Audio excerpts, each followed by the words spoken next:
أعوذ بالله من الشيطان الرجيم.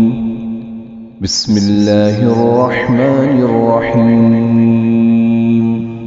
ويطاف عليهم بآنية من فضة وأكواب كانت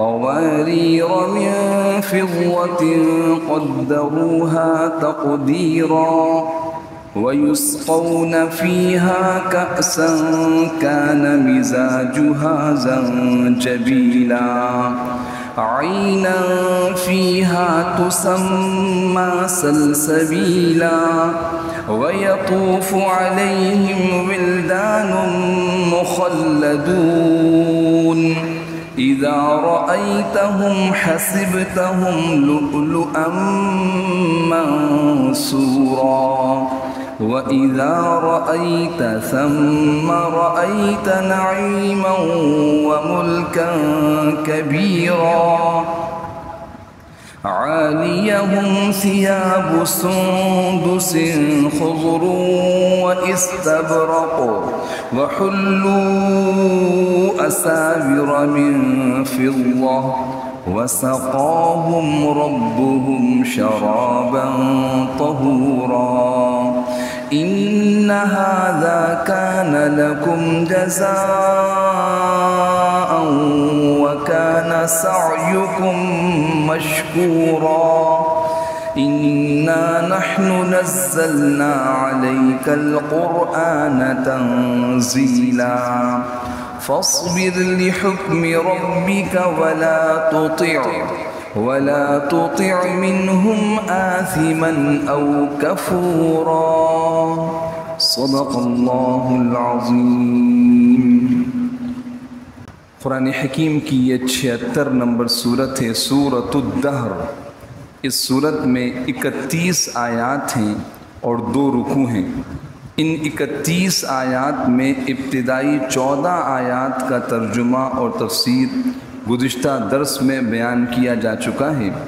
آج کے درس میں انشاءاللہ آیت نمبر 15 سے آیت نمبر 24 تک یہ 10 آیات ہیں. ان کا ترجمہ اور تفسیر بیان کیا جائے گا جو آیات ابھی تلاوت کی گئیں. سورۃ الدہر مکی صورت ہے. نبی کریم سرور دو عالم صلی اللہ علیہ وسلم کے مدینہ طیبہ کی طرف سفر ہجرت سے پہلے نازل ہوئی ہے، اس لیے اس کو مکی صورتوں میں شمار کیا جاتا ہے. پہلے ان آیات کا جو ابھی تلاوت کی گئیں 10 آیات، آیت نمبر 15 سے آیت نمبر 24 تک، ان کا صرف ترجمہ سن لیجیے. اللہ پاک فرماتے ہیں وَيُطَافُ عَلَيْهِمْ بِآنِيَةٍ مِّن فِضَّةٍ وَأَكْوَابٍ كَانَتْ قَوَارِيرَ، اور ان کے سامنے چاندی کے برتن اور وہ پیالے گردش میں لائے جائیں گے جو شیشے کے ہوں گے. قواریر من فضة قدروها تقدیرا، شیشے بھی چاندی کے جنہیں بھرنے والوں نے بڑے اندازے سے توازن کے ساتھ بھرا ہوگا. وَيُسْقَوْنَ فِيهَا كَأْسًا كَانَ مِزَاجُهَا زَنْجَبِيلًا، اور وہاں ان کو ایسا جام پلایا جائے گا جس میں سونٹھ ملا ہوا ہوگا. عیناً فیہا تسمى سلسبیلا، وہاں کے ایسے چشمے سے جس کا نام سلسبیل ہے.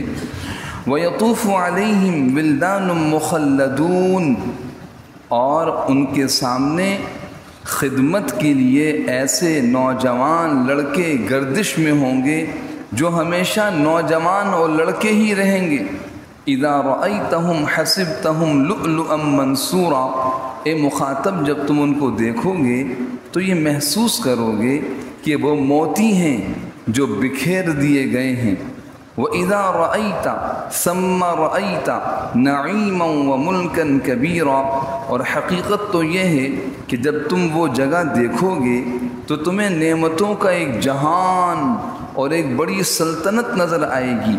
عَالِيَهُمْ ثِيَابُ سُنْدُسٍ خُضْرٌ وَإِسْتَبْرَقٌ، ان کے اوپر یعنی جنتیوں کے اوپر ان کے جسم پر باریک ریشم کا سبز لباس اور دبیز موٹے ریشم کے کپڑے ہوں گے.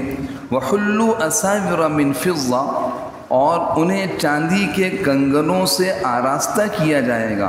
وَسَقَاهُمْ رَبُّهُمْ شَرَابًا طَهُورًا، اور ان کا پروردگار انہیں نہایت پاکیزہ شراب پلائے گا۔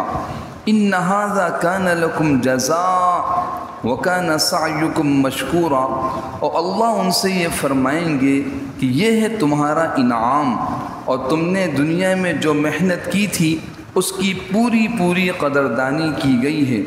اِنَّا نَحْنُ نَزَّلْنَا عَلَيْكَ الْقُرْآنَ تَنزِيلًا، اے پیغمبر صلی اللہ علیہ وسلم، ہم نے آپ پر قرآن کریم تھوڑا تھوڑا کر کے نازل کیا۔ فَاصْبِرْ لِحُكْمِ رَبِّكَ وَلَا تُطِعْ مِنْهُمْ آثِمًا أَوْ كَفُورًا، لہٰذا آپ اپنے پروردگار کے حکم پر ثابت قدم رہیں اور ان لوگوں میں سے کسی نافرمان کی یا کسی کافر کی بات کو نہ مانیں۔ یہ ان 10 آیات کا ترجمہ ہمارے سامنے آیا۔ میرے محترم دوستوں، یہ سورت الدہر ہے۔ دہر میں نے عرض کیا تھا گزشتہ درس کی ابتدا میں کہ سورت کے 3 نام مفسرین نے بیان کی۔ ایک تو دہر، جیسے ہمارے سامنے زمانہ، کہ اس سورت کی پہلی آیت میں لفظ دہر آیا ہے۔ هل اتى على الانسان حين من الدهر لم يكن شيئا مذكورا، انسان پر ایک زمانہ ایسا گزرا ہے۔ دہر بمانے زمانہ، ایک زمانہ گزرا ہے، ایک وقت گزرا ہے کہ کوئی اسے پہچانتا ہی نہیں تھا، کہ اس کا تذکرہ ہی نہیں تھا۔ میں نے عرض کیا اگر آج دیکھا جائے ایک انسان کی عمر 40 سال ہے تو آج 41 سال پہلے اس کا کوئی نام و نشان نہیں تھا۔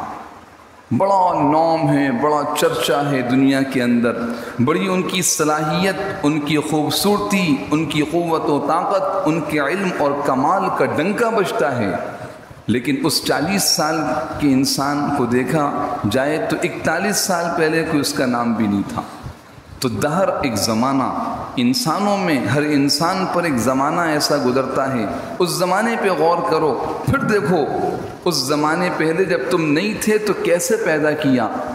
ایک ملا جلا قطرہ، اس کو ایک شکل دی، اور وہ گوشت کا جمع ہوا، خون کا جمع ہوا لوتھڑا بنا، پھر اس کے بعد گوشت کا ٹکڑا، پھر اس پہ کچھ ہڈیاں اور کھال، پھر اس میں روح، اور انسان پیدا ہوا، اور آج یہ 40-45 سال کا انسان ہے۔ تو اللہ فرماتے ہیں زمانہ دیکھو جو زمانہ تم پر ایسا گزرا ہے۔ تو دہر، سورت الدہر، زمانے کا ذکر، خاص وہ زمانہ جو ہر انسان کا ایک گمنامی کا زمانہ، جس میں کوئی ذکر ہی نہیں تھا۔ اس زمانے پہ غور کر کے اپنی حقیقت پہ غور کرو، یہ سوچو کہ جس خالق و مالک نے تمہیں یہ خوبصورت جسم و شکل دی ہے، تم اس کی عبادت و اطاعت کیوں نہیں کرتے؟ پھر فرمایا کہ ہم نے ہر انسان کو پیدا کر کے 2 راستے دکھائے، ایک شکر گزاری کا راستہ، اطاعت والا، اما شاکرا و اما کفورا۔ تو زمانہ یہ اس سورت الدہر۔ دوسرا نام سورت کا سورت الانسان ہے، کیونکہ انسان کی ابتدا کو بھی بیان کیا ہے اسی صورت میں، انتہا کو بھی بیان کیا ہے، انسان پر آنے والے حالات کو بیان کیا ہے، اور پھر کن اعمال سے انسان کامیاب ہوتا ہے، کن سے ناکام ہوتا ہے، اس کا بھی تذکرہ ہے۔ پھر انسان کی ہمیشہ ہمیشہ رہنے کا جو مکان ہے، جنت یا جہنم، اس کا بھی تذکرہ ہے، کیونکہ انسان کی کامیابی اور ناکامی یہ بنیادی موضوع ہے، لہذا اس سورت کا نام سورت الانسان۔ تیسرا اس سورت کا نام ہے سورت الابرار، کہ خاص طور پہ نیک لوگوں کی بہترین جزا کا ذکر اس سورت میں ہے۔ ان الابرار یشربون من کأس کان مزاجها کافورا، یہ اس کے نام کے بارے میں عرض کیا تھا۔ دوسری بات یہ کہ ماقبل سے جو آیات ہمارے سامنے ابھی تلاوت کی گئیں، پیچھے سے تذکرہ یہی چل رہا ہے کہ انسان کی پیدائش، پھر انسان کو ہدایت اور کامیابی کا راستہ، ناکامی کا راستہ دکھایا۔ ایسا نہیں ہوا کسی انسان کو اللہ نے ہمیشہ گمراہی کے اندر رکھا ہو، ایسا نہیں، ایسا بالکل نہیں۔ ہر انسان کو اللہ پاک ہدایت کا راستہ دکھاتے ہیں۔ ہاں، جو کفر کا راستہ اختیار کرے، منمانی خواہشات والی زندگی، فرمایا اعتدنا للکافرین سلاسل واغلالا وسعیرا، ایسے کافروں کے لیے بیڑیاں ہیں، ان کے لیے طوق ہیں، ان کے لیے بھڑکتی ہوئی آگ ہے۔ ایسا نہیں ہے کہ جو چاہو کرو، تمہیں دنیا میں اختیار دیا گیا، ایسا اختیار کا انجام ضرور ہے، امتحان کا نتیجہ ضرور آئے گا۔ پھر نیک لوگوں کا ذکر فرمایا، ان الابرار یشربون من کأس کان مزاجها کافورا، خوشبودار کافوری شراب ان کو پلائی جائے گی، جہاں چاہیں گے وہ چشمے ان کے ساتھ ساتھ، عین یشرب بها عباد اللہ یفجرونها تفجیرا۔ میں نے عرض کیا تھا کہ مفسرین نے لکھا ہے، احادیث میں آتا ہے، ایک سونے کی چھڑی ہاتھ میں ہوگی، جہاں اشارہ کرے گا وہیں وہ چشمہ اور نہر اس کے ساتھ ساتھ چلنے لگے گی۔ وجہ کیا ہے؟ یہ نعمتیں کیوں ملیں؟ یہ اپنے اوپر واجب ہونے والے فرائض و احکام کو پورا کرتے تھے، یوفون بالنذر، اور قیامت کے دن سے ڈرتے تھے، اور مال خرچ کرتے تھے اللہ کی رضا کے لیے، مسکین کو، یتیم کو، قیدی کو کھلاتے تھے، اور کہتے تھے کہ ہم تمہیں جو یہ تو تم پہ خرچ کر رہے ہیں، اس لیے نہیں کہ ہم چاہتے ہیں تم ہمارا شکریہ ادا کرو، تم ہمیں اس کا کوئی بدلہ دو، لا نرید منکم جزاء ولا شکور، خالص اللہ کے لیے۔ اور ہمیں اس بات کا ڈر تھا کہ ایک دن آنے والا ہے، ایسا نہ ہو کہ اس دن ہم عذاب میں گرفتار ہو جائیں۔ بس یہ فکر، یہ خوف، یہ نیک اعمال کا جذبہ جب قیامت کا دن آیا تو فرمایا اللہ نے اس دن کے شر سے ان کو بچا لیا، اور تر و تازہ چہرے، دل خوش ہیں، جنت ہے، وہاں کے ریشمی لباس ہیں، عمدہ قسم کی مسحریاں ہیں جہاں وہ ٹیک لگائے ہوئے ہیں، نہ سورج کی تپش ہے، نہ سخت سردی ہے، بہترین خوبصورت موسم، بڑی خوشگوار زندگی، سائے ان کے اوپر ہیں، اور پھل ان کے آگے جھکے ہوئے ہیں۔ یہ گزشتہ 14 آیات میں ان مضامین کو بیان کیا گیا۔ آیت نمبر 15 جو آج کے درس کی پہلی آیت ہے، اللہ پاک فرماتے ہیں یطاف علیہم۔ ہمارے یہاں کہا جاتا ہے کہ بھائی یہ اتنی زبردست قسم، ایسے شاندار ہال کے اندر، یہ ایسے بہترین ہوٹل کے اندر آج ہماری تقریب، ہمیں دعوت دی گئی، چاروں طرف وہاں پر خدمتگار، خدمت کرنے والے پھیلے ہوئے تھے، کسی چیز کی ضرورت ہو آپ سر اٹھائیں فوراً وہ چیز آپ کے پاس۔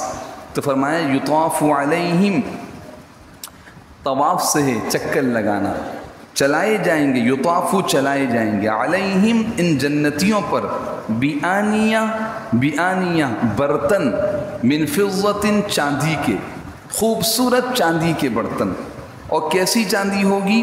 کہ ایسی چاندی جو چمک کے اعتبار سے چاندی ہوگی، چاندی کی ایک خوبصورت چمک، عمدہ سے عمدہ چاندی جو ہوتی، لیکن وہ اپنی نزاکت اور خوبصورتی اور آر پار نظر آنا، جس کو کہتے ہیں ٹرانسپیرنٹ، آر پار نظر آنا، اس کے اعتبار سے یہ شیشہ ہوگا۔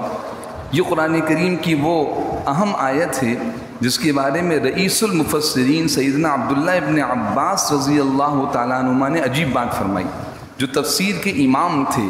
حضور اکرم صلی اللہ علیہ وسلم نے دعا دی تھی کہ اللہ تمہیں قرآن کی تفسیر سکھا دے، تو عبداللہ ابن عباس جو آپ صلی اللہ علیہ وسلم کے چچا زاد بھائی تھے، تفسیر کے، قرآن کی تفسیر کے بڑے ماہر تھے، وہ فرماتے ہیں کہ جنت کی جن نعمتوں کا تذکرہ قرآن کریم میں ہوا ہے، اس کی کوئی نہ کوئی مثال دنیا میں ملتی ہے۔ مثال کے طور پر جنت میں انار ہوں گے تو یہاں انار کی شکل ملے گی آپ، جنت میں انگور ہوں گے یہاں انگور کی شکل ملے گی آپ کو، جنت میں ریشم کا لباس ہوگا یہاں ریشم کی شکل ملے گی، جنت میں دودھ کی، شراب کی، شہد کی اور صاف ستھرے مزیدار پانی کی نہریں ہوں گی تو آپ کو یہاں دودھ بھی ملے گا، شراب بھی ملے گی، اور صاف ستھرا پانی بھی ملے گا، شہد بھی ملے گا۔ اگرچہ یہاں کا شہد، جنت کا شہد کوئی مناسبت، کوئی جوڑ ہی نہیں ہے اس کا آپس میں، لیکن ہوگا۔ تو فرماتے ہیں جنت کی جتنی نعمتوں کا ذکر قرآن کریم میں آیا ہے، یہ تو بہت تھوڑی سی نعمت ہے، صرف جھلکیاں دکھائی گئیں، ورنہ اصل نعمتیں جنت کی کیا ہوں گی انسان سوچ بھی نہیں سکتا۔ تو عبداللہ ابن عباس رضی اللہ تعالیٰ عنہ فرماتے ہیں جنت کی جتنی نعمتوں کا ذکر ہے اس کی کوئی نہ کوئی صورت قرآن دنیا کے اندر موجود ہے، سوائے اس برتن کے جس کا ذکر سورہ دہر کی اس آیت میں ہے، کہ ایسا برتن جو چاندی کا ہو، اور اس جو چاندی ایسی ہو کہ آر پار نظر آتی ہو، یعنی جو چمک میں چاندی کی طرح اور صفائی میں نظر آنے میں شیشے کی طرح.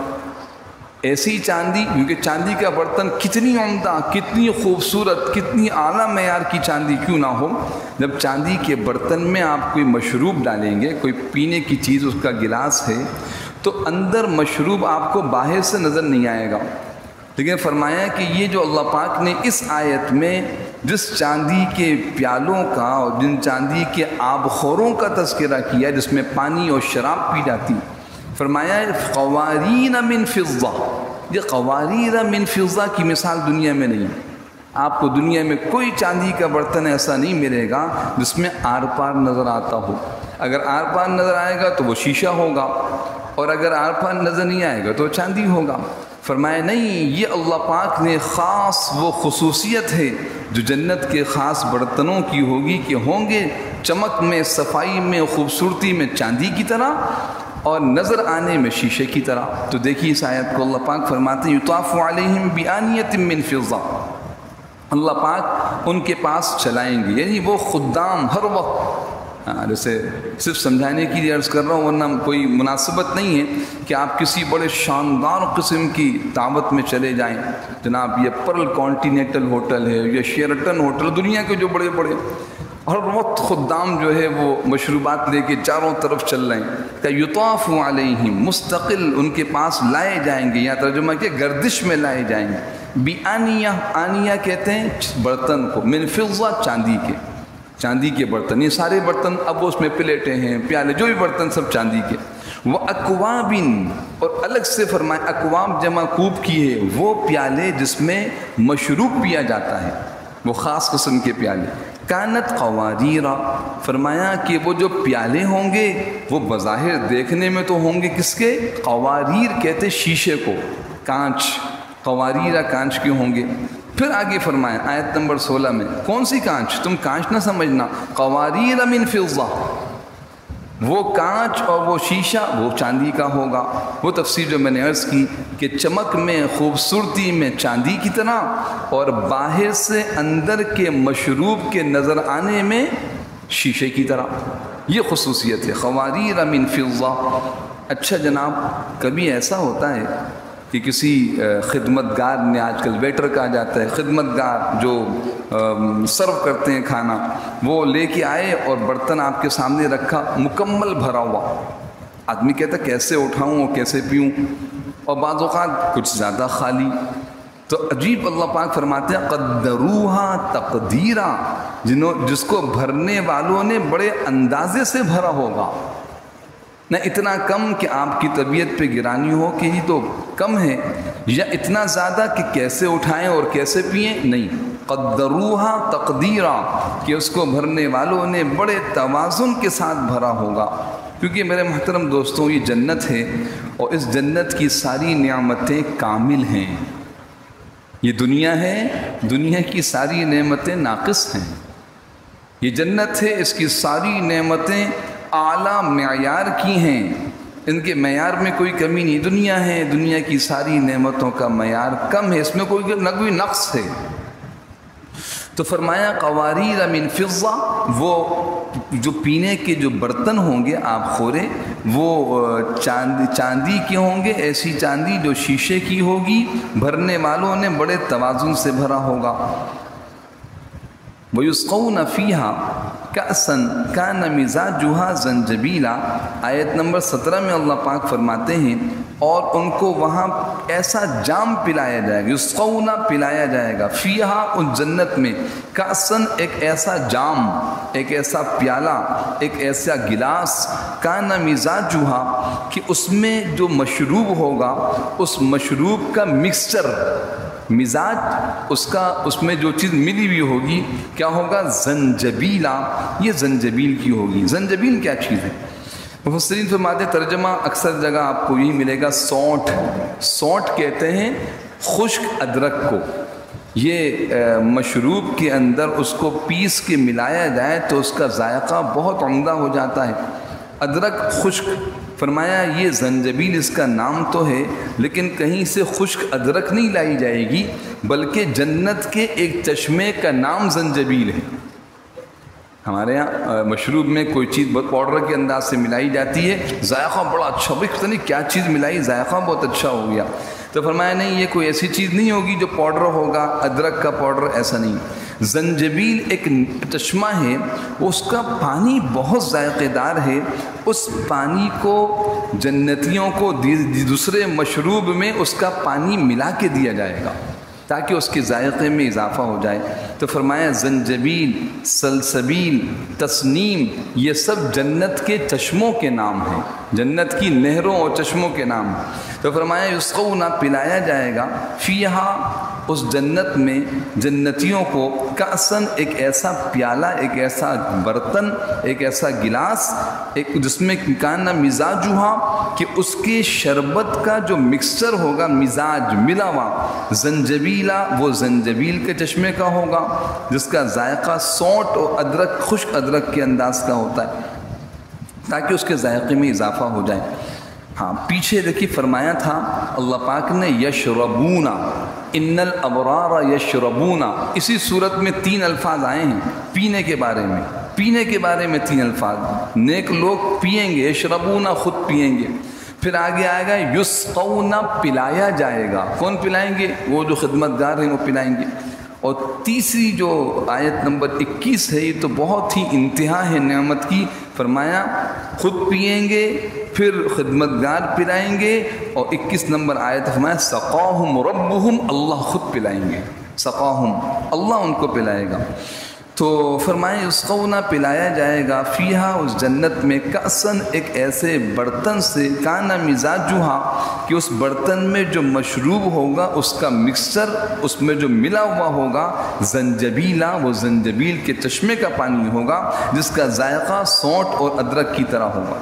عینن فیہا تسمى سلسبیلا، کہا وہاں. اب یہ یوں سمجھیے کہ مختلف چشموں کے نام. کیوں؟ ایک سے زیادہ مشروب. یہ تو صرف میں نے عرض کیا جھلکیاں سمجھانے کے لیے. کتنے چشمے ہوں گے ہم سوچ بھی نہیں سکتے. میں دنیا کے اعتبار سے پھر سمجھانا چاہوں گا تاکہ بات سمجھ میں آئے، عام فہم. جناب ہم فلاں تقریب میں گئے تھے، اسٹارٹنگ کے اندر ابتدا میں 5 قسم کے مشروب تھے. یعنی کھانا تو کتنی قسموں کا تھا پتہ نہیں، مشروبات کی 5 قسمیں تھیں. فلاں شربت تھا، فلاں شربت تھا، فلاں کولڈ ڈرنک تھی، فلاں شربت تھا. تو مختلف قسم کے مشروب. تو یہاں جو مشروب تبدیل ہو رہے ہیں یا اس کے ذائقے اور اس کی معیار کو بیان کیا جا رہا ہے کہ نعمتوں کی انتہا ہے. فرمایا آیت نمبر 18 میں عینن، ایک ایسا چشمہ، عین کہتے ہیں چشمے کو، فیہا، اس جنت میں ہوگا، تسمى، جس کا نام رکھا گیا ہے سلسبیلا، سلسبیل. سلسبیل، یہاں زنجبیل اور سلسبیل بیان کیا. سورہ مطففین میں ایک چشمہ ہے جس کا نام ہے تسنیم، تسنیم کا چشمہ ہوگا. عینن فیہا تسمى سلسبیلا، وہاں ایک ایسے چشمے سے ان کو پانی پلایا جائے گا جس کا نام سلسبیل ہے. اس کے بعد اللہ پاک اگلی نعمت کو بیان فرمائے. جنت نعمتوں کی جگہ ہے، جنت خوشیوں کی جگہ ہے، جہنم عذابات کی جگہ ہے، جہنم غموں کی جگہ ہے. اور دنیا نعمتیں اور غم، نعمتیں اور پریشانیاں دونوں، خوشیاں اور غم دونوں. اب چونکہ امتحان ہے دنیا میں جو دونوں حالتوں میں، فراوانی ہے تو جب بھی اور تنگی ہے جب بھی، اللہ رب العالمین کے حکم کا پابند رہے گا وہ جنت میں جائے گا، اور جو ان دونوں حالتوں میں نافرمانی کرے گا وہ جہنم میں جائے گا. تو جنت کا ذکر چل رہا ہے تاکہ شوق پیدا ہو. انسان کی طبیعت میں لالچ ہے، بڑی بڑی قربانیاں انسان دے رہا ہے جناب، بڑی بڑی قربانی، 12 گھنٹے سخت گرمی میں لوگ کام کر رہے ہیں. آگے نتیجہ ان کے سامنے ہے، نتیجہ ان کے سامنے، وہ نتیجہ، وہ انجام، وہ ملنے والا انعام، وہ مزدوری اور بدلہ، وہ جزا انسان کو بڑی بڑی قربانی، بڑے بڑے کاموں پہ آمادہ کر دیتی ہیں. جب جذبہ پیدا ہوتا ہے، اور جب نقصان سامنے آتا ہے تو بڑی بڑی چیزوں سے انسان رک جاتا ہے، نہیں کر سکتا، آگے نقصان ہوگا۔ بس یہی انداز ہے انسان کی فطرت کے مطابق جس کو قرآن نے اختیار کیا ہے۔ جنت کی نعمتوں کے بیان کا مقصد یہی ہے، ان کا یقین رکھو، یہ نعمتیں ہیں اور ملیں گی دنیا کے اندر عبادت و اطاعت پہ آگے آنے والا ہے۔ اللہ پاک فرما رہے ہیں آیت نمبر 18، عیناً فیہا تسمی سلسبیلا، ایک ایسا چشمہ جس کا نام سلسبیل ہے۔ آگے چلیے، پھر آیت نمبر 19 نعمت کو تھوڑا تبدیل کیا، جناب کھانا پینا مختلف چیزیں، ان مختلف چیزوں کو حاصل کرنے کے لیے محنت نہیں کرنی پڑے گی، کمانا نہیں پڑے گا۔ ارے جناب کمانا دور کی بات ہے، کہتے ہیں کہ فلاں تقریب میں گئے، وہاں کیا لگا ہوا تھا، وہاں بوفے سسٹم تھا، کھانا لگا دیا گیا مختلف میزوں پر، جا کے جتنا چاہو لے لو، لیکن اٹھ کے جا کے لینا پڑتا تھا۔ اچھا نہیں، ہم تو ایک ایسی تقریب میں گئے بھائی، ہماری میز پر کھانے ہی کھانے تھے، کھانے کھانے، خود آؤ وہ نکال لو۔ اچھا بھئی ہم تو ایک ایسی تقریب میں گئے تھے جہاں ہماری میز پہ کھانے تھے، نکالنے کی بھی زحمت نہیں کرنی پڑنی، خدمت گار تھے وہ نکال کے دے رہے تھے، خدمت گار تھے جو نکال کے دے رہے تھے۔ سمجھ رہے ہیں بات کو جی؟ ایک میں خود جا کے لینا، پیسے نہیں خرچ کرنے، پیسے نہیں خرچ کرنے، مفت میں جا کے خود لینا، دوسرا یہ کہ لا کے دیے، تیسرا نکال کے دیا جائے۔ یہ جو نعمت اب بیان کی جا رہی ہے میرے محترم دوستوں، اس کا مقام یہی ہے، یطوف علیہم ولدان مخلدون، ولدان یطوف چکر لگائیں گے، مستقل آتے رہیں گے، علیہم ان پر، ان جنتیوں پر، ولدان ولد کی جمع ہے، لڑکے، خوب اور کتنے خوبصورت ہوں گے، وہ کتنے خوبصورت اور کتنی کثرت سے ہوں گے، اس کو بیان فرمایا لؤلؤا منصورا، بکھرے موتیوں کی طرح، لؤلؤا منصورا، کہ وہ نوجوان لڑکے، مخلدون جو ہمیشہ نوجوان رہیں گے، کبھی بوڑھے نہیں ہوں گے، کبھی بوڑھے نہیں ہوں گے۔ دنیا میں آدمی کچھ عرصے بعد 15-20 سال بعد کسی دوبارہ اسی ہوٹل میں گیا، اسی مقام پہ گیا جہاں 15 سال پہلے گیا تھا، دیکھا وہی ویٹر ہے لیکن اب بوڑھا ہو گیا بیچارہ۔ بھئی آپ 15 سال پہلے آئے تھے، آپ ہی تھے نا؟ ہاں میں تھا۔ جب پہلے تو آپ جوان تھے جی، 15 سال بعد تو اب عمر ڈھل گئی۔ یہاں فرمایا نہیں، وہ جو خدمتگار، وہ جو نوجوان جو خدمت کے لیے ہر وقت چاروں طرف چل رہے ہوں گے، مخلد ولدان مخلدون، جو ہمیشہ نوجوان رہیں گے۔ دوسرا ترجمہ یہ کیا مفسرین نے کہ ایسے خوبصورت نوجوان لڑکے جو ہمیشہ ان کے پاس رہیں گے، ایسا نہیں ہوگا کہیں چلا گیا اس کو بلایا جب ادھر آؤ فلاں چیز لے کے آؤ، نہیں، ہر وقت آپ کے ساتھ، ہر وقت آپ کی خدمت میں حاضر۔ اور میرے محترم دوستوں، یہ بھی بڑا اکرام و اعزاز سمجھا جاتا ہے کہ کھانا پیش کیا جائے، نکالا جائے اور بار بار پوچھا جائے، بار بار کہا جائے جی آپ فلاں چیز لیں، فلاں چیز لیں۔ تو یہ دسترخوان بچھا ہوا ہے، نعمتیں چنی ہوئی ہیں، اور ان نعمتوں کو پیش کرنے والے مسلسل آپ کے ساتھ ہیں، اور ایک دو نہیں ہیں بلکہ اتنی کثرت سے ہیں کہ گویا کہ موتی ہیں، اور عام سے نہیں ہیں بلکہ انتہائی خوبصورت، انتہائی حسین و جمیل، ایسے جیسے کہ موتی ہوا کرتے ہیں۔ آیت کو دیکھیے، اللہ پاک فرما رہے ہیں آیت نمبر 19 سورہ دہر، وَيَطُوفُ، اور چکر لگائیں گے، چلتے رہیں گے، مسلسل آتے رہیں گے، علیہم ان جنتیوں پر، ولدان ایک ایسے نوجوان، مخلدون جو ہمیشہ نوجوان رہیں گے، یا ولدان مخلدون ایسے نوجوان جو ہمیشہ ان جنتیوں کے پاس رہیں گے، جائیں گے نہیں، بلانا نہیں پڑے گا بھی آؤ فلاں چیز لے کے آؤ، ہر وقت پاس۔ اچھا کیسے ہوں گے اور کتنے ہوں گے؟ کیسے ہوں گے اور کتنے ہوں گے؟ قرآن جواب دیتا ہے اذا رأیتہم، اے مخاطب، اذا جب، رأیتا آپ دیکھیں گے، ہم ان کو، ان خدمتگاروں کو، تو آپ حسبتہم آپ سمجھیں گے ان کو، ایسا لگے گا، آپ کا گمان ہوگا، آپ یہ محسوس کریں گے، حسبتہم آپ محسوس کریں گے، کیا محسوس کریں گے؟ لؤلؤا، ارے یہ تو موتی ہیں، انسان نہیں ہے، منصورہ جو بکھرے ہوئے ہیں، بکھرے موتیوں کی طرح چاروں طرف بکھرے ہوئے ہوں گے۔ پھر اس کے بعد اللہ پاک فرما رہے ہیں ان نعمتوں کی عظمت کو، ان نعمتوں کی وسعت کو، کہ اذا رأیت، اور حقیقت تو یہ ہے کہ اے مخاطب، اے قرآن کو پڑھنے والے، اے جنت کی ان نعمتوں کو پڑھنے اور سننے والے، سنو، اذا رأیت، جب تم دیکھو گے اس جنت کو اور جنت کی نعمتوں کو، ثم رأیت، دیکھیے یہ انسان کی فطرت ہے کہ جب کسی خوبصورت، حسین و جمیل، بہترین منظر کو دیکھتا ہے تو کیا جی چاہتا ہے؟ دیکھتے ہی رہیں۔ کیا جی چاہتا ہے بھائی؟ دیکھتے ہی رہیں۔ میں تو اس کو دیکھتا ہی رہا، دیکھتا ہی چلا گیا، اتنا خوبصورت تھا۔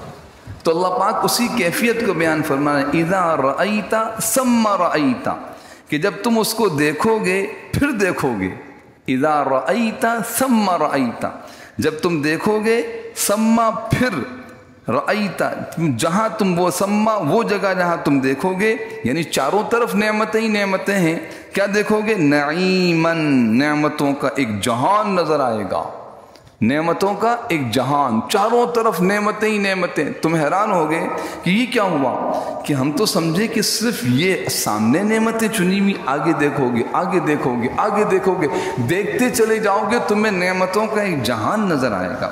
اذا رأیت، جب تم دیکھو گے، ثم رأیت، وہ جگہ جہاں جہاں تم دیکھو گے، کیا دیکھو گے؟ نعیماً، نعمتیں ہی نعمتیں، کیونکہ ابھی تو نعمتوں کا تذکرہ تھا، کھانے، برتن، مشروبات پیش کرنے والے خوبصورت خدمتگار، یہاں تک بات تھی کہ آگے دیکھو نعمتیں، آگے دیکھو نعمتیں، آگے دیکھو نعمتیں، پھر فرمایا نعمتوں کا جہان، اور پھر ملکن کبیرہ، ملکن کبیرہ، ملک کہتے ہیں بادشاہت کو، ملک کہتے ہیں بادشاہ کو، ملک بادشاہ اور ملک بادشاہت، تبارک الذی بیدہ الملک، کہا بڑی عظیم و برکت والی ہے وہ ذات جس کے قبضے میں بادشاہت ہے ساری کائنات کی۔ تو ملکن کبیرہ، دیکھیے اندازہ لگ، ہم کہتے ہیں نا ایک چھوٹی سی بادشاہت دی جائے گی، وہاں ہر جنتی بادشاہ ہوگا، تو ملکن کبیرہ کو چھوٹی نہیں، ایسی بادشاہت جو بڑی سلطنت نظر آئے گی، تم دیکھو گے ایک بڑی سلطنت تمہاری ہوگی۔ اس ملکن کبیرہ کو سمجھانے کے لیے میں اس حدیث کو عرض کروں گا جو نبی کریم سرور دو عالم صلی اللہ علیہ وسلم نے ارشاد فرمائی کہ جب انسان کو، جنت والوں کو جنت میں بھیجا جائے گا، جہنم والوں کو جہنم میں، پھر اللہ پاک فیصلہ فرمائیں گے کہ بھئی جنت والے تو جنت میں چلے گئے، کبھی نہیں نکلیں گے، جو جنت میں چلا گیا کبھی نہیں نکلے گا، بس جنت میں گیا تو گیا، واپسی کا کوئی سوال نہیں ہے، ہمیشہ ہمیشہ ابد الآباد۔ البتہ جہنم والوں کا ضابطہ تھوڑا سا مختلف ہوگا، کیونکہ جہنم میں دو قسم کے لوگ ڈالے جائیں گے، ایک تو کافر مشرک، کافر مشرک ان کی واپسی کوئی نہیں، دوسرے ڈالے جائیں گے گناہ گار جو توبہ کر کے نہیں گئے تھے، ایسے لوگ جو لوگوں کا حق مار کے گئے تھے اور اللہ کی حق کے حقوق کی حق تلفی کی تھی اور توبہ نہیں کی تھی، تو ایسے جن کو کہا جائے گا گناہ کبیرہ والے، یہ بھی جہنم میں جائیں گے۔ پھر اس کے بعد اللہ کی رحمت متوجہ ہوگی، تدریجاً آہستہ آہستہ آہستہ آہستہ ان لوگوں کو جہنم سے نکالا جائے گا جو گناہ کبیرہ والے تھے، کبیرہ گناہوں کو کی سزا پوری کر کے اب ان کے نکالنے کا مرحلہ شروع ہوگا۔ تفصیل سے احادیث اس کے اوپر موجود ہیں، قرآن کی آیات سے بھی معلوم ہوتا ہے۔ جب نکالنے کا سلسلہ شروع ہوگا، نکلتے نکلتے نکلتے، لیکن ایمان ان کے پاس ہے، کفر نہیں، ہاں کفر نہیں، شرک نہیں، شرک اور مشرک و کافر کی بخشش نہیں، ہاں بڑے بڑے گناہ کیے، توبہ نہیں کی، لوگوں کا حق مارا لیکن ادا نہیں کیا حق، ان سے معاف نہیں کرایا، یہاں تک کہ اعلان ہوگا کہ جہنم سے ہر اس شخص کو نکال لو جس کے دل میں ایک رائی کے دانے کے برابر ایمان ہو، ایک ذرے کے برابر ایمان ہو، شرک نہ ہو، ایمان ہو، اس کو نکالا جائے۔ تو جو آخری شخص صحیح حدیث میں آتا ہے جہنم سے نکالا جائے گا، اس کا جسم ایسا ہوگا جیسے ہم کوئلہ دیکھتے ہیں، کوئلہ جلا ہوا کوئلہ دیکھتا ہوا، حدیث میں آتا ہے اس کو وہاں سے نکال کر جہنم کے باہر اور پھر جنت میں داخلے سے پہلے ایک نہر ہے، اس کا نام ہے نہر الحیاہ، اس نہر میں اس کو غسل دیا جائے گا، تو اس کے جسم پر جو عذاب کے اثرات ہوں گے وہ سب صاف ہو جائیں گے۔ پھر اس کے بعد تفصیلی حدیث سے اللہ پاک اس سے فرمائیں گے آہستہ آہستہ کر کے اس کو جنت کے قریب کیا جائے گا، بالآخر اس کو جنت میں داخل کر دیا جائے گا۔ فرمایا یہ وہ آخری شخص ہوگا کہ اس کے بعد جنت میں کوئی داخل نہیں ہوگا. اس آخری شخص کو جو جنت دی جائے گی وہ اس دنیا سے 10 گنا بڑی ہوگی. وہ اس دنیا سے 10 گنا بڑی جنت آخری جنتی کو دی جائے گی. گویا یہ دنیا تو ایک ہے، اس جیسی 9 دنیایں اور آ جائیں تو ایک آخری جنتی کی جنت کی وسعت اور اس کی ساری جو بڑائی ہوگی، اس کا جو رقمہ ہوگا وہ اس دنیا سے 10 گنا بڑا ہوگا، جس کو قرآن کریم میں یہاں بیان فرمایا ہے. سورہ دہر کی آیت نمبر 20 کا آخری لفظ ہے ملکن کبیرا. جب تم دیکھو گے تو نعمتوں کا ایک جہان نظر آئے گا اور تمہیں ایک بڑی سلطنت، بڑی بادشاہت نظر آئے گی. ملکن کبیرا کیوں بیان کیا جا رہا ہے؟ کہ تم اپنی ساری زندگی چند گز کے مکانوں پہ صرف کر کے حرام و حلال کی تمیز کو مٹا کر کتنا بڑا نقصان کر رہے ہو اپنا. نفع کا سودا یہ ہے تم ان نعمتوں کو. اسی ہی وجہ تھی کہ حضرات صحابہ کرام کی نگاہ میں سونا، چاندی، موتی، بلکہ پھر تمام اللہ کے نیک بندوں کی نگاہ میں ان کی کوئی حیثیت نہیں تھی، کوئی حیثیت نہیں تھی. وہ ان کی نظر میں سونا، چاندی اور مٹی برابر ہے. کیا دنیا کا سونا، کیا دنیا کی چاندی، کیا دنیا کا مال و اسباب، کیا دنیا کے ہیرے جواہرات، کیا دنیا کی حکومت و سلطنت، یہ سب عارضی ختم ہونے والی، کوئی حیثیت ہی نہیں اس کی. کسی نے اسی کو سمجھایا ہے نا کہ کرتی ہے بیگانہ دو عالم سے دل کو، کرتی ہے بیگانہ دو عالم سے دل کو، عجب چیز ہے لذت آشنائی.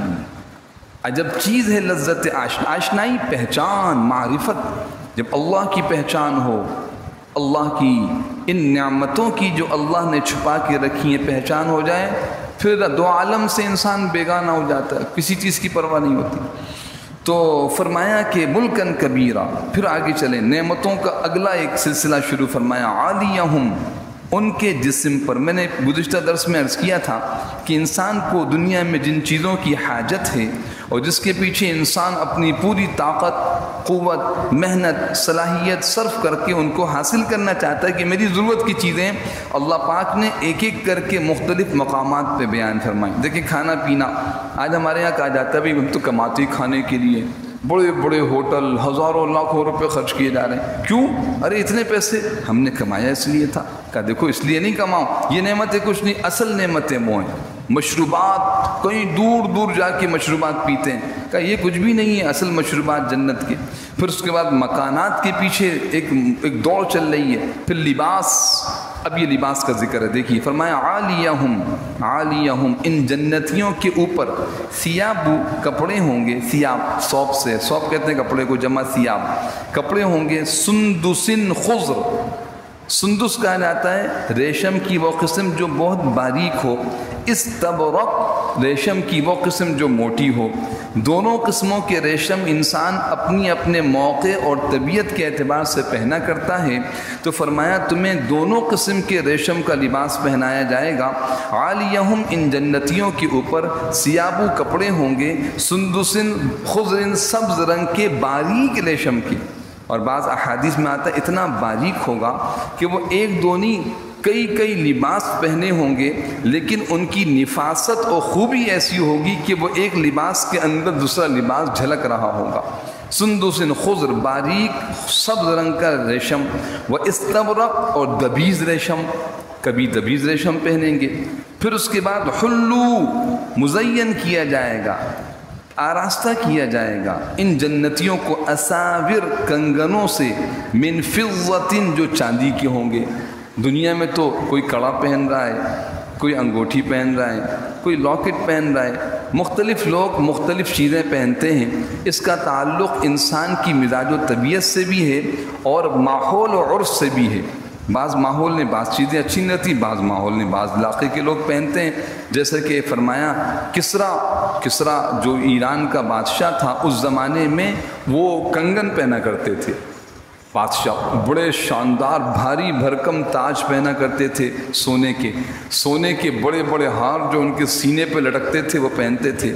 آج دنیا میں کہیں یہ چیزیں پائی جاتی ہیں کہیں نہیں. تو جب ایران فتح ہوا تو کسرا کے کنگن لائے گئے، بڑے بڑے کنگن. تو اسی طرح فرمایا کہ جنت میں اللہ پاک جنتیوں کو یہ مزاج و طبیعت عطا کریں گے کہ ان کو خوبصورت قسم کے کنگن پہنائے جائیں. حلو اساورا، مزین کیا جائے گا جنتیوں کو کنگنوں سے، من فضۃ، جو چاندی کے ہوں گے. یہاں تک ہوا ان نعمتوں کا ذکر. یہ آخری نعمت اس صورت میں بیان کی جا رہی ہے. فرمایا وَسَقَاهُمْ رَبُّهُمْ شَرَابًا طَهُورًا، سقا پلائے گا ہم ان جنتیوں کو، ربهم ان کا رب اللہ پاک براہ راست پلائیں گے، یعنی خاص خدمتگار بھیجیں گے جو یہ کہیں گے رب نے بھیجے ہیں، اور رب متوجہ ہوں گے. کیا فرمائیں گے؟ اگلی آیت میں آ رہا ہے. اور کیا پلائیں گے؟ شراباً، ایک ایسی شراب، طہورا، جو پاکیزہ ہوگی. میں نے ابھی عرض کیا، عبداللہ ابن عباس رضی اللہ تعالیٰ عنہ فرماتے ہیں کہ جنت کی جتنی نعمتوں کا ذکر قرآن کریم میں، اس کی کوئی نہ کوئی ادنیٰ سی مثال دنیا میں ضرور ملتی ہے. تو شراب کی مثال بھی دنیا میں ملتی ہے، لیکن دنیا کی شراب بدبودار ہے، دنیا کی شراب ناپاک ہے، دنیا کی شراب عقل کو خراب کرنے والی ہے. عقل ایسی خراب ہو جائے کہ شراب کے نشے میں آدمی تمیز ہی نہ کر سکے سامنے کون ہے. دنیا کی شراب کی وجہ سے منہ سے آدمی اول فول بکنے لگتا ہے. اور جنت کی شراب کیا ہوگی؟ طہورا. اس کی یہاں صفت بیان کی، طہورا، پاکیزہ.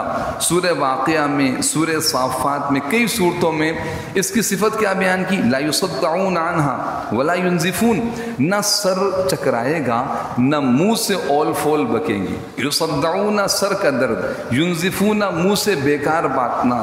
یہ جنت کی شراب ہے، یہ پاکیزہ شراب ہوگی، بڑی خوبصورت، بڑی خوشبودار، بڑی خوشگوار. پینے کے بعد طبیعت میں بڑا لطف و سرور ہوگا.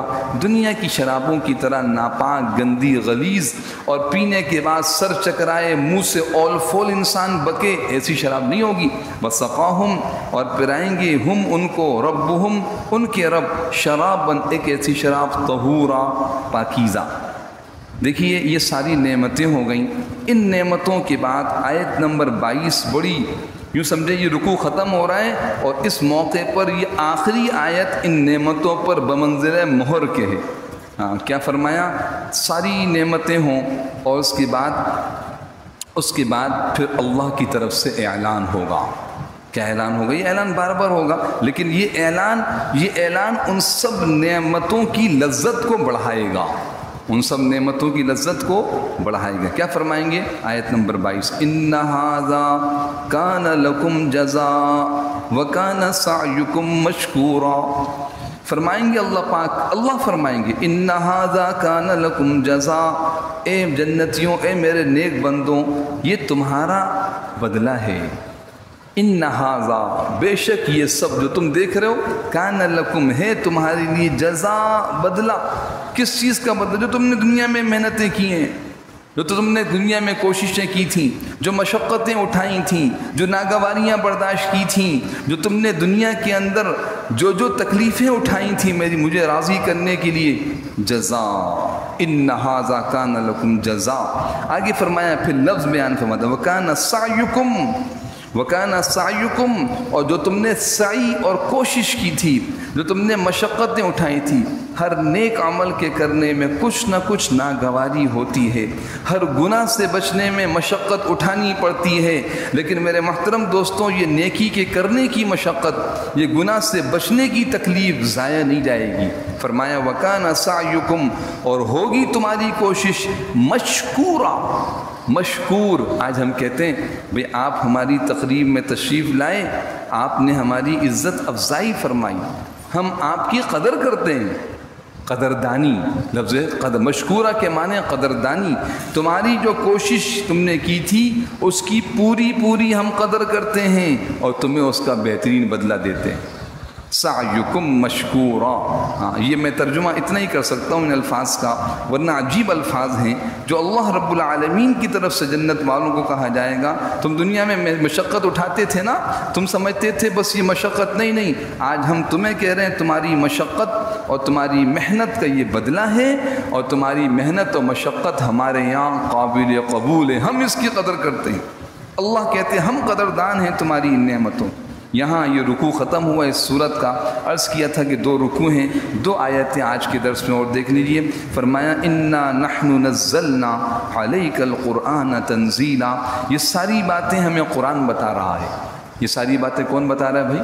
قرآن بتا رہا ہے. یہ قرآن بتا رہا ہے کن اعمال کو کرو گے تو جنت ملے گی, کن گناہوں سے بچو گے تو ان نعمتوں تک پہنچو گے. اور یہ قرآن بتا رہا ہے کہ کن گناہوں سے نہیں بچو گے تو تم برباد و تباہ ہو جاؤ گے. اور یہ قرآن ایسے ہی نہیں نازل کر دیا گیا. فرمائے انا نحن, بے شک ہم ہی ہیں, نزلنا, ہم نے نازل کیا ہے, علیکا, اے محمد صلی اللہ علیہ وسلم, آپ پر, القرآن, اس قرآن کو, تنزیلا, آہستہ آہستہ, تھوڑا تھوڑا کر کے. پوری 114 صورتیں ایک ساتھ نہیں دے دی گئیں, بلکہ قرآن کو آہستہ آہستہ نازل کیا گیا. سنتے جاؤ, پڑھتے جاؤ, دل میں اتارتے جاؤ, عمل کرتے جاؤ, تمہاری زندگی اللہ کی رضا والی بنتی چلی جائے گی. تو دیکھیے یہ درس چل رہا ہے. جو آیتیں سنتے جائیں, سمجھتے جائیں, دل میں اتارتے جائیں, بار بار اس کو پڑھیں, اس کے مطابق اپنی زندگی ڈھالیں, تو انشاءاللہ جس کی زندگی قرآن کے مطابق ہوگی اس کی زندگی اللہ کی رضا اور جنت کے راستے پہ وہ چل پڑے گا.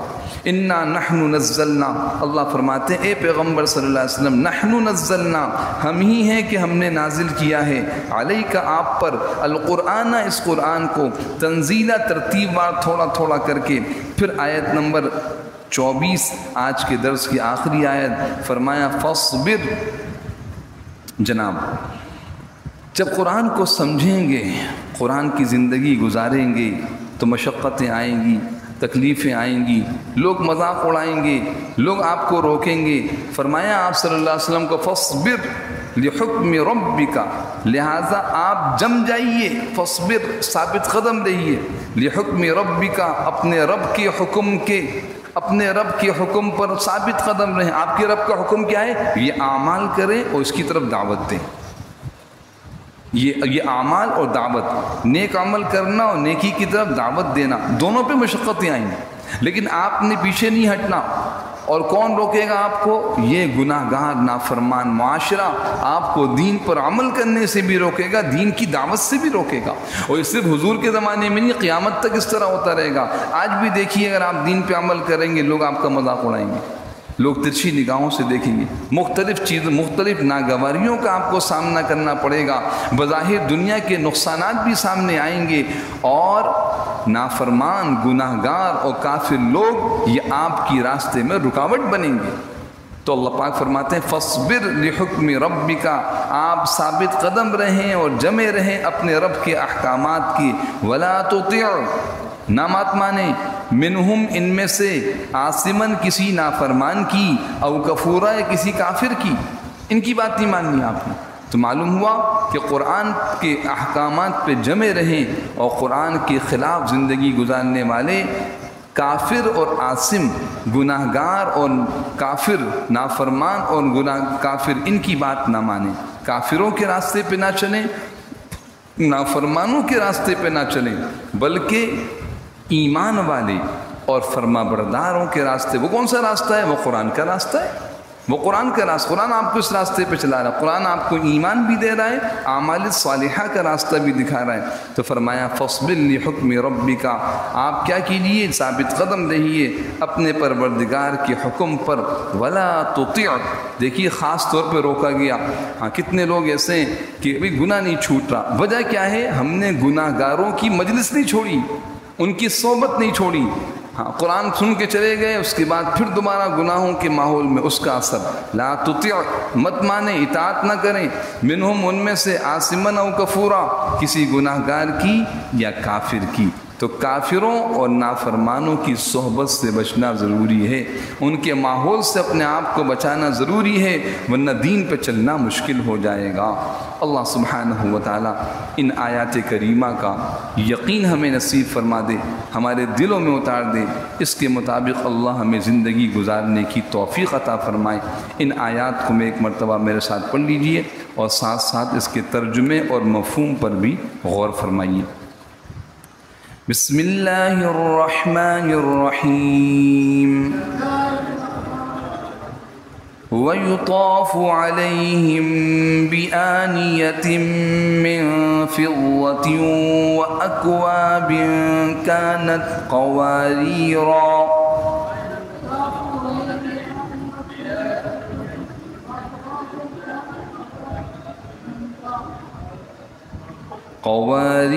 من فضة قدروها تقديرا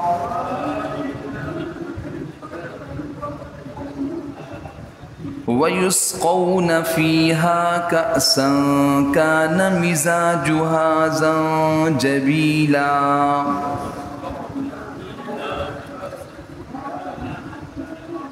عينا فيها تسمى سلسبيلا ويطوف عليهم ولدان مخلدون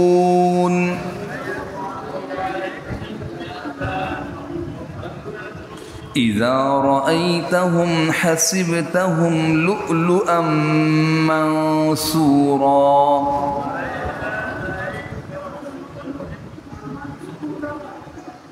وإذا رأيت ثم رأيت نعيما وملكا كبيرا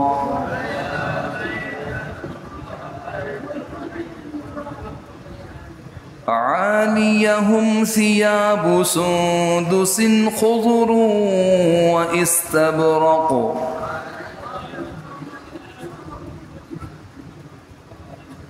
وحلوا أساور من فضة وسقاهم ربهم شرابا طهورا إن هذا كان لكم جزاء وكان سعيكم مشكورا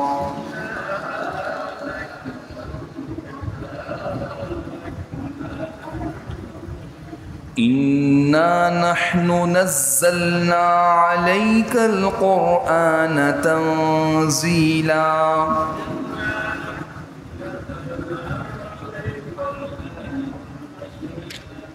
فاصبر لحكم ربك ولا تطع منهم آثما أو كفورا